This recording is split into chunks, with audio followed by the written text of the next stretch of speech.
우리나라 화장품 산업이 최근에 아주 잘 나가고 있습니다. 올해 1분기에만 화장품 수출이 약 3조 원에 달했다고 하는데요. 한 5, 6년, 7, 8년 전에는 중국에 많이 기대했다며 이제는 미국으로, 유럽으로 또 중동까지 다양하게 이 K-뷰티가 뻗어나가고 있는데요. 근데 또 거꾸로 생각해보면 이 화장품이 우리나라에서 언제 어떻게 시작이 됐을까? 라떼 경제사 시간에 들어보실 수 있습니다. 경제 전문 뉴미디어 어피티의 김정인 이사와 함께합니다. 안녕하세요. 안녕하세요. 우리나라에 화장품이 들어온 게 또 언제부터 썼다? 언제로 볼 수 있습니까? 많이 오래됐나요? 이게 화장이라는 단어부터 좀 짚어보면 재미있을 것 같은데요. 네. 이제 개화기 이전에는 화장이라는 말보다 좀 가화, 가식, 가화. 네, 이런 단어가 좀 용모를 아름답게 꾸미는 행위에 대해서 좀 더 자주 쓰인 면이 있고요.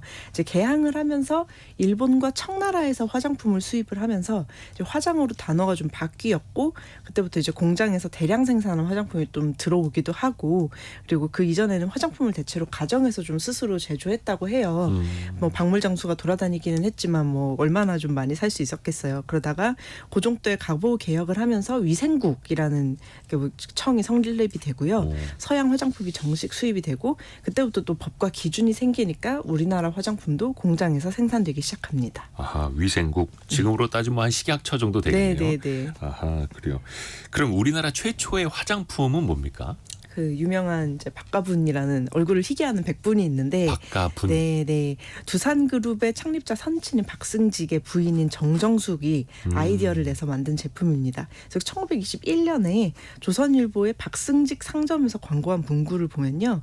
부인 화장계의 패왕 이런 이제 제목으로 광고가 돼요. 그러면서 이제 광고 문구가 어떻게 나왔냐면 경성 생산품 품평회 심사장 공학 박사가 심사를 했는데 네.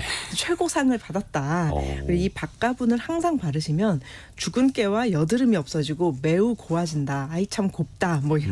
이런 내용이 있고요. 이제 모방 제품인 서가분, 서울분, 정가분까지 이제 연이어서 나올 정도로 이제 인기가 굉장했습니다. 이때는 이제 분이었네요. 근데 네. 죽은 깨와 여드름이 없어진다. 이게 가린다는 뜻이었겠죠, 당시에. 근데 이게 경성 생산품 품평회 심사장 공학 박사가 심사했다. 근데 이게 부작용이 좀 많았다면서요. 네, 이제 납이 좀 들어 있어가지고요. 아이고야. 네, 이 1920년대, 30년대에는 납성분 부작용이 사실 좀 큰 화제였는데요.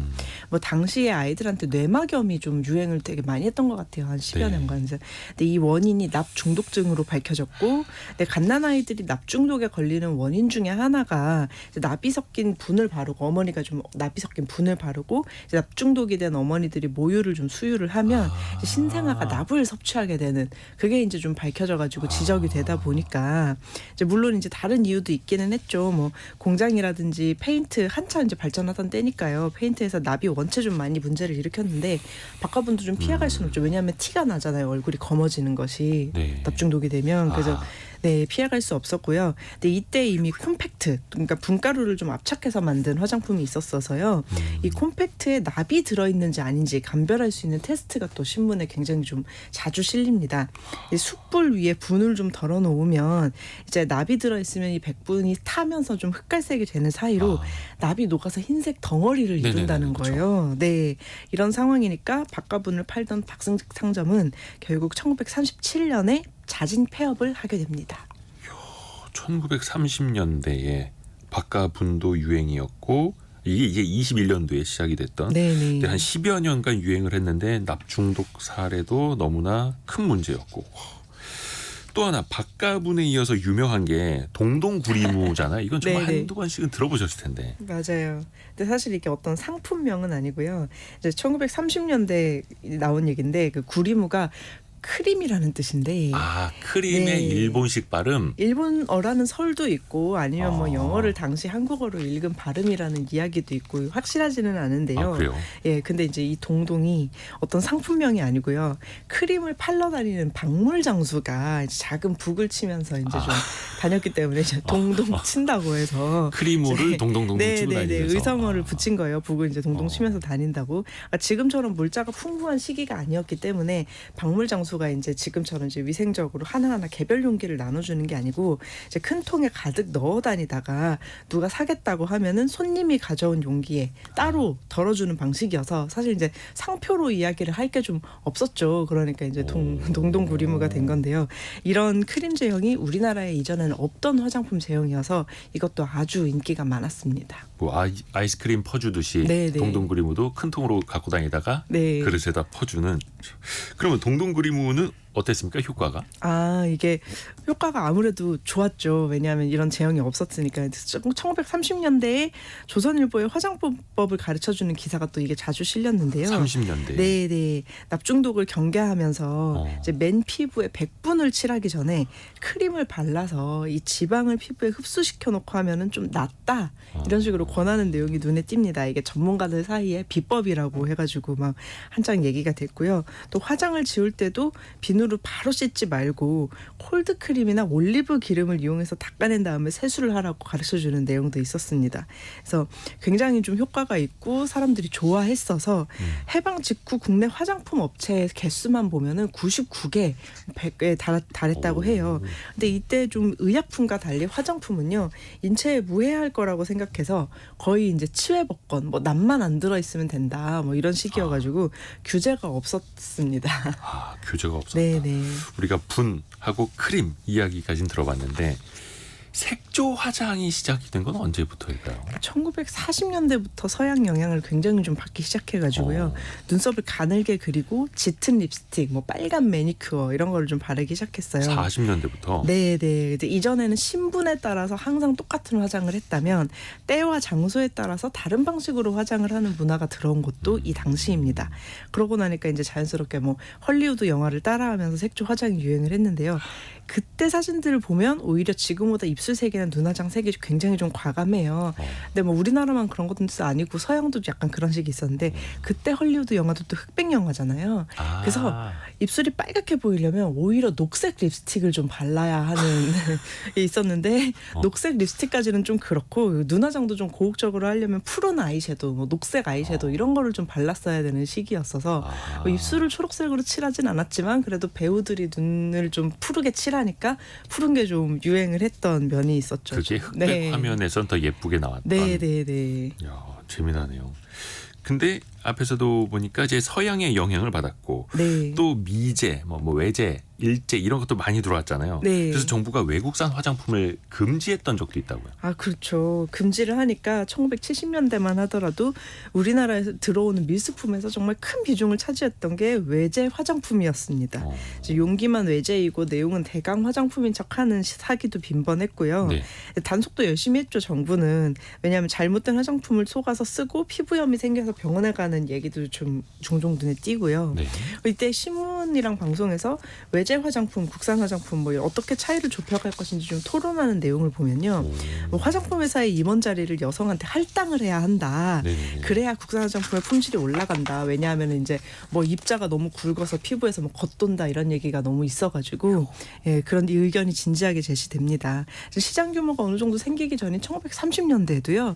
수입 화장품 쓰지 말고 우리나라 화장품 쓰자는 캠페인은 그때도 있었습니다. 그때부터 어떻게 보면 이제 K-뷰티가 이제 산업적으로 네. 태동을 하려고 이제 움찔움찔했던 거네요. 이정옥님이 어릴 적에 엄마께서 한 회사 화장품 판매원으로 일하시면서 무거운 가방 들고 집집마다 방문하셔서 판매하시면서 고생하시던 생각이 나네요라고 보내주셨는데, 야 진짜 예전에 방문 판매원들 많았습니다. 맞아요. 그래서 사실 좀 대중교통이 좀 변변찮고 상점이 좀 구석구석 자리 잡지 못했던 시절에는 네. 방문 판매가 참 보편적이었어요. 이게 뭐 화장품뿐만이 아니라 뭐 정수기라든지 뭐 모든 것들이 좀 방문 판매 우리 좀 성행을 했었는데요. 화장품도 예외는 아니어서요.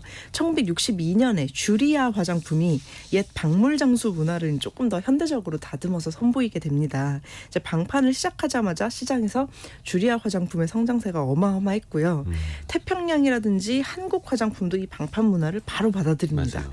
그래서 70년대, 80년대에는 뭐 유통 과정을 보면요. 네. 공장에서 구역별 대리점을 거쳐서 외판원들이 이 방문 판매원들이 각 가정으로 화장품을 판매하러 다녔는데 총 판매량의 80% 이상을 방판이 차지를 했습니다. 그래서 어릴 적에 뭐 소위 이제 방판 아주머니 오시면은 온 동네 어머니들이 거실에 이렇게 누워가지고 얼굴팩 이렇게 네. 제가 동네 아줌마들 다 있었죠. 모이죠. 네네. 참, 어릴 적에도 그래서 집에 모르는 아주머니 와 있으면 이제 방문 판매원이시고 맞아요.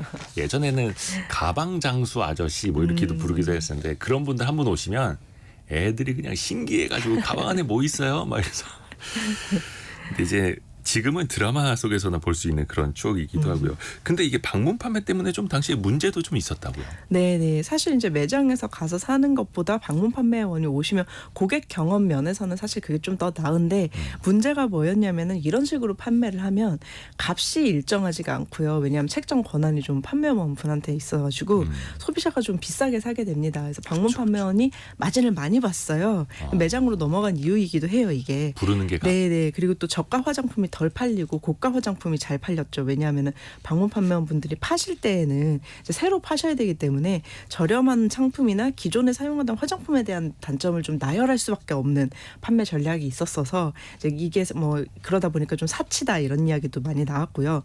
또 반대로 방문 판매원 분들이 당하시는 사기도 있었죠. 왜냐하면 신용카드가 아직 없던 보편화되지 않았던 시절이라 할부 대신 외상이라는 개념이 있었는데 당시 정말 외상 정말 네, 많았어요. 그렇죠. 네. 방문 판매는 동네 네트워크 다음에 오면 주겠다. 기반이잖아요. 다음에. 외상 거절할 수 없잖아요. 이렇게 신뢰로 외상을 주었다가 소비자가 이사를 가버리면 물건값을 떼어먹히는 일도 좀 빈번했다고 합니다. 아하.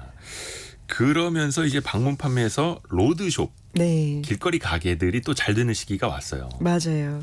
그래서 이제 2000년대 들어서면서 전반적으로 사회 문화가 좀 바뀌어서 방문 판매 매출 비용이 뭐 높을 때 뭐 90%까지 갔었는데 이게 뭐 10% 20%까지 하락을 합니다. 근데 브랜드 숍이라고 해가지고 이제 각 자기 직영이라고 하는 거 어쨌든 자기 브랜드 숍들을 이렇게 좀 제조사마다 매장들. 냈다가요. 네. 근데 이게 또 지금은 한 드러그 스토어에서 여러 브랜드를 좀 볼 수 있는 방향으로 좀 바뀌고 있죠. 한동안 또 코로나 때문에 힘들었다가 네, 이제는 네. 그런 로드숍들이 또 다시 살아나고 있고요. 맞아요. 아이고 벌써 시간이 다 됐네요. 어피티의 김정인 이사 함께했습니다. 고맙습니다. 감사합니다.